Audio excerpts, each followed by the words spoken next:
Twitter, Peter_Levy, if you want to tweet. Now, new surveys found that there is now one CCTV camera to every 11 people in the UK. Nearly 5 million cameras.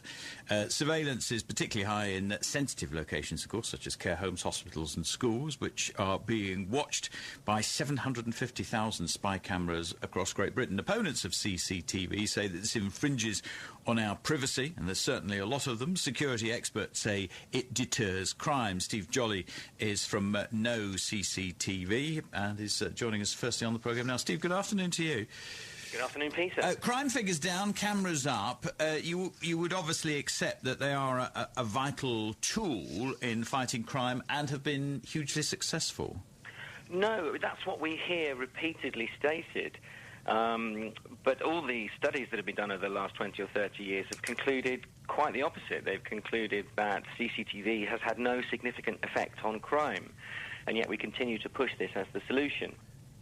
So why then, on occasions, have I had to introduce, pictures of CCTV when I've been reading the news to help crimes or show how somebody has been caught? Well, the more cameras you put up, the more likely you are to film something. That answers the question, doesn't it? You're more likely to catch somebody because there's a good chance they're going to be in front of a camera. Well, you're equating an image of somebody recorded by a camera with solving a crime, and that's a big leap. That's the impression given by the media and programs like Crime Watch. Well, every day they're issuing photographs taken from CCTV cameras, and the headline will often be police looking for unidentified suspect. Here's a picture of somebody, or here's a picture of a man going to a shop. He may be the prime suspect. So you're making a big leap from there being some footage to solving a crime, and we know that it certainly doesn't prevent crime. And this has been proven time and time again. And then we're told, well, if it doesn't prevent crime, then surely it will catch the criminal. But again, there isn't sufficient evidence of that in the comprehensive and exhaustive studies that have been done. It's something that is simply claimed and repeated over and over again, and the public have largely come to accept that as the truth. But unfortunately, it isn't. It's a falsehood. I don't think they've necessarily come to accept it as the truth. They've come to accept that they make the cameras make them feel reassured, don't they? I mean, you go into a car park or hospital and you know cameras are there, you instantly feel safer, and that makes people feel much better, doesn't it? Well, again, that's what we're told, but I can refer you to a report called Fortress Britain by the New Economics Foundation that really proves something that we've been saying for years, which is that cameras actually undermine and reduce trust and increase fear. So there's a cycle going on. The more cameras you put up, although we're told it will reduce your fear and make you feel safer, it actually does the opposite. And so the answer to that increased fear of crime is to put more cameras in. And when the cameras have proven not to work, the answer again is, well, we need more of them. So the direction of travel is always proliferation, expansion, more and more. And the question we need to be asking is, how will we know when we've got enough? How many is enough? Will there ever be enough? Or do we just keep going? Is it an infinite expansion? Where is the end game? How will we know when we've finished with this plan to create a total surveillance panopticon? Nobody writes to me, though, and says, oh, there's too many CCTV cameras. So either they're not writing or people they're not bothered. Well, they're writing to us. We hear from lots of people who are very concerned about the expansion of surveillance cameras locally and also nationally. Let me bring in Simon Adcock. He's chair of the British Security Industry Association. Simon, good afternoon to you. Good afternoon. Good afternoon, Peter. What do you make of the CCTV section? Pardon? I'm chair of the CCTV section. Well, I'm pleased to hear that. That's good. And what do you make of what you've just heard there from Steve? Look, I think the CCTV enjoys wide public support. It is very important that's maintained. I take issue with the fact that CCTV is ineffective. I mean, there was a study done in 2009 where Scotland Yard used CCTV evidence in 95% of serious murder cases. 95%? 95%, that's right. So, it just isn't true that CCTV was ineffective. And the other issue really is that if you look at the 4.9 million cameras that we have, actually only 1.5% of that total are government-controlled. And we talk about the surveillance society, but it is private businesses choosing to invest their money in CCTV. But it doesn't matter who's operating them. That we're still being watched. And as we've just heard there from Steve, a lot of people are getting in touch with him saying, there are too many. We're being watched the whole time. I don't think the issue is whether there are too many cameras any more than. CCTV could be used for malign purposes like any technology. The important thing is how it's controlled. The government have made a good start on regulation, but at the moment their regulation is only going to apply to the 70,000 or so cameras that are under the control of the police and local authorities. Mr. Jolly, that's a very powerful argument, isn't it? When you hear about the number of cases, murder cases, Scotland Yard that have used CCTV. I mean, there's no counter argument to that, is there? Well, I'm afraid there is, Peter. And we're very aware of that claim. That was reported, I think, in the Telegraph, and we looked into that claim because we didn't believe it. We thought, if that was true, that's an amazing claim. I think it relates to the claim was that. Made by a Telegraph journalist that 70% of murders were solved by CCTV. But when we looked into that, what we discovered is that in those cases, the cases weren't solved by CCTV evidence. What actually happened was that the police said that looking at CCTV footage, they found useful in their investigation. So even if they looked for some footage and said, well, there is nothing, there's no suspect on any of these cameras, they ticked the box and said, yeah, that was useful exercise. That's not quite the same as solving the murder. So that claim can really be torn apart. And your guest refers to, that study in 2008, was it? 2009. 2009. Well, in 2008, I'm sure you're aware of the Campbell Collaboration Review, which was a meta-analysis of 44 different studies. And that the concluding analysis of that Uber study was that CCTV had no significant effect on crime.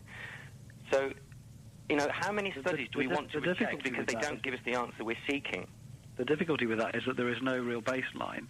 The only way really to establish a baseline is to turn off the CCTV and see what happens. And I don't think anybody's willing to do that because we know. I think that's exactly what we should do. I'm sure you do. I'm sure you do. CCTV is not a substitute for more police on the beat, which is an argument that's put forward by some civil liberties groups. We totally agree with that. Cameras on their own do not prevent and detect crime. They don't. You're right. But the police rely on all sorts of technology. If we should have less cameras, should the police spend less on radios, helicopters, computers? It's about getting the balance right. When you talk about that investigation, I would totally agree that CCTV has never on its own solved a murder. But often you find that even if the CCTV system can't produce the evidence, then what it does is it gives the police the leads. It tells them where to go. They can see, for example, that the murderer went into a particular shop, and then they know to go and interview the owner of the shop. It is useful. It's almost as if we're saying, even though the CCTV wasn't of much use, we're saying that in itself was useful. It's a sort of circular argument that where the CCTV fails, we say we need more of them. Whatever the outcome, the answer is always the same. Let's put more cameras up.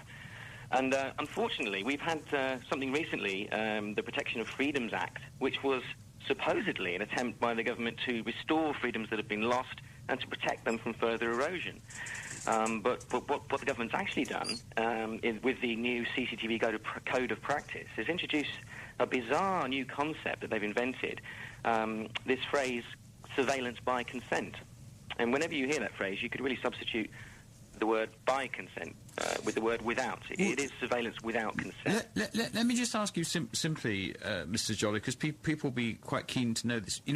Why are you against the cameras? Because they're not harming any of us. If we're not doing anything wrong, we've got nothing to run away from. I just don't quite understand it, if I'm honest. No, I mean that's no disrespect, Peter, but I think that's fairly evident. There is harm. CCTV, although a lot of people don't really understand this, does fracture communities. It does reduce trust. Well, give me an example. You've just had a go at me, but you give me an example, because I don't actually understand this. I have to be honest. You're saying there's no harm in it, and if you've got nothing to hide, that's what I'm saying. Well, we hear the same from people who say, I don't mind all my emails being read by the government because I'm not committing any crime. It places an enormous trust, not just in government agencies like the police and the intelligence services, but also the private sector. These private companies, you know, when we talk about the surveillance state, we're really talking about the surveillance industrial complex. It's a huge multi-billion-pound industry which is metastasizing like a cancer. It's spreading all over the country. It really is changing the nature and the concept of freedom. Can you continue to say that we are in a free country if everything you do must be monitored and recorded? I say no. So those people who are listening now, who live in blocks of flats where there's CCTV cameras in the foyer and on the staircases, when you go in lifts and all these places, hospital foyers, doctors' foyers, is that wrong? Yes. We're creating I'd agree with hang on. It's a shame that we need to have so many cameras, but it's also a shame that, you know, we need a police force. You know, it is unfortunately the nature of society, and I'm certainly not going to claim on this programme that society is perfect. You know, but we have the problems in society that we have, and CCTV has proven to be a cost-effective solution. Society does have problems, and they do need addressing. But the problem is that we always view CCTV cameras as the answer, no matter what the problem is. And often, even if there isn't a problem, it's just seen as an improvement or an enhancement. Let's have some cameras. Let's have more cameras. Let's put them up in new positions, new situations. I mean, when I gave evidence to the parliamentary committee, I questioned that there was nothing in the bill that prohibited the use of CCTV in schools, in school toilets, in school changing rooms. You would assume that should be illegal. But unfortunately, they're being used as this report shows. And in fact, I've only seen reports about the report. The report hasn't been made public yet. I couldn't find it. Okay. I would agree with you that use in those circumstances, I mean, it certainly seems questionable and would have to have some quite extraordinary justification. Well, the people who work in the CCTV industry are also citizens, and they don't want to be spied on unnecessarily. You know, I was walking around the streets of Westminster yesterday. My business installed the majority of the cameras that are used by Westminster City Council. You know, I'm not doing anything wrong. It really doesn't worry me, and yes, I feel safer, and I think the majority of the public feel the same way. Very, very interesting one to talk about.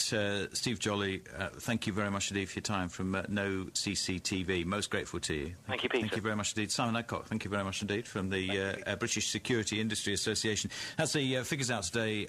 One CCTV camera to every 11 people in the UK. Maybe you like, maybe you don't like. You might have a view on that one. This is the Peter Levy Show.